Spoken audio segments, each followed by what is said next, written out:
இந்த லொக்கேஷனை பார்த்ததுமே நிறைய பேருக்கு இது என்ன லொக்கேஷன்னு தெரிஞ்சிருக்கும். ஆமாம், நம்ம இன்னைக்கு தமிழ்நாட்டோட பெருமைன்னு சொல்கிற ராமேஸ்வரத்தில் இருக்கிற பாம்பன் பாலத்தில் தான் இப்போ இருக்கிறோம். இப்போ ரீசெண்டாக பார்த்தீங்கன்னா நான் வந்து அங்கே விசிட் பண்ணியிருந்தோம், ஃபேமிலியாக வந்து விசிட் பண்ணியிருந்தோம். அப்போது சடனாக நான் வந்து பாம்பன் பாலத்தில் அந்த பிரிட்ஜு மேலே நின்று வீடியோ ஷூட் பண்ணிகிட்டு இருக்கும்போது பார்த்தீங்கன்னா சடனாக ட்ரெயின் வந்துச்சு. பார்க்கவே ரொம்ப அருமையாக இருந்துச்சு. இந்த ரயில்வேயோட லென்த்து பார்த்தீங்கன்னா 2.1 கிலோமீட்டர் வந்து இந்த ரயில்வேயோட லென்த் வந்து இருக்குது.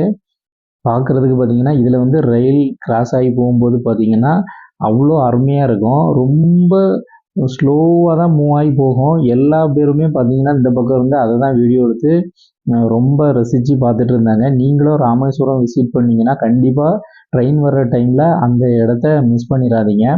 அந்த ரயில்வே டைம் எப்போன்னு சொல்லி அந்த டைமை பார்த்து பர்டிகுலராக போங்க. ரொம்பவே இன்ட்ரெஸ்டிங்காக இருக்கும். இதுக்கு ஃப்ரண்டில் இருக்கிறது பார்த்தீங்கன்னா ஓல்டு பிரிட்ஜு, இது வந்து நியூ பிரிட்ஜு. அதில் வந்து ட்ரெயின் கிராஸ் ஆகி போகும்போது பார்த்தீங்கன்னா அவ்வளோ அருமையாக இருக்கும். இந்த மாதிரி யூஸ்ஃபுல்லான வீடியோஸ்க்கு மறக்காமல் நம்மளோட சேனலை சப்ஸ்கிரைப் பண்ணி ஃபாலோ பண்ண மறக்காதீங்க. தேங்க்ஸ் ஃபார் வாட்சிங்.